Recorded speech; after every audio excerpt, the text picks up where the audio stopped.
আসসালামু আলাইকুম সম্মানিত দর্শকবৃন্দ।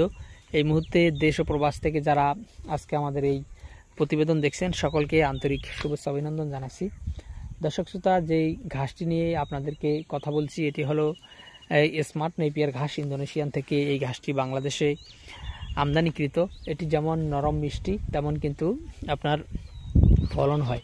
দর্শক শ্রোতা, আমি বরাবরের মতো এবারও বলবো, আপনি যদি নতুন উদ্যোক্তা হন কিংবা নতুন খামার করতে চান তাহলে অবশ্যই আপনাকে গরু কিংবা মহিষ বা বেড়া কিংবা যাই আপনি পালন করেন না কেন, খামারে গরু ছাগল উঠানোর আগে কমপক্ষে 2.5 মাস আগে, অর্থাৎ 2.5 মাস বলতে 60 দিন আর হলো 15 দিন, কমপক্ষে 75 দিন আগে আপনাকে জমিতে ঘাস রোপণ করতে হবে। দর্শক, আমি বলছি না আপনাদেরকে শুধুমাত্র যে এই স্মার্ট নেপিয়ার ঘাসটি আপনারা চাষ করবেন।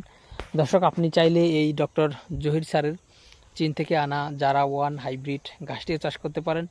আপনি চাইলে এলিফ্যান্ট হাইব্রিড এবং আপনি চাইলে তাইওয়ান এবং গুয়াতিমালা সেই ঘাসও চাষ করতে পারেন। সব ঘাসই কিন্তু আমাদের কাছে রয়েছে।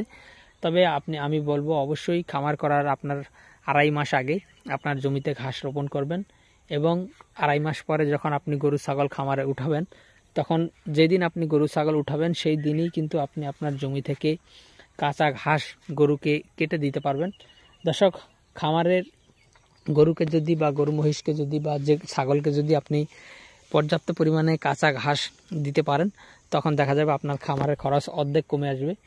ম্যাক্সিমাম খামারই বর্তমান সময়ে লসের সম্মুখীন হয়ে থাকে দানাদার খাদ্যের উপর ডিপেন্ড করার কারণে, কিংবা অতিরিক্ত খ্যার কিনে কিংবা সাইলেজ কিনে কিংবা দানাদার খাদ্য কিনে খাওয়ানোর কারণে দিন শেষে কিংবা বছর শেষে হিসেব যখন বা হিসেবের খাতা যখন টান দেওয়া হয় তখন কিন্তু দেখা যায় লাভ তো হয় না, বরঞ্চ আরও 2, 4, 5 থেকে 10 লক্ষ টাকার মতো লস হয়ে যায়। তো দর্শক, আমি সে কারণেই বলবো, আপনারা যারা নতুন খামারে কিংবা নতুন উদ্যোক্তা যারা এই খামার সেক্টরে আসবেন, তারা অবশ্যই আপনারা প্রথমে গরু ছাগল কেনার 2 থেকে 2.5 মাস আগে আপনাদের জমিতে ঘাস রোপণ করবেন।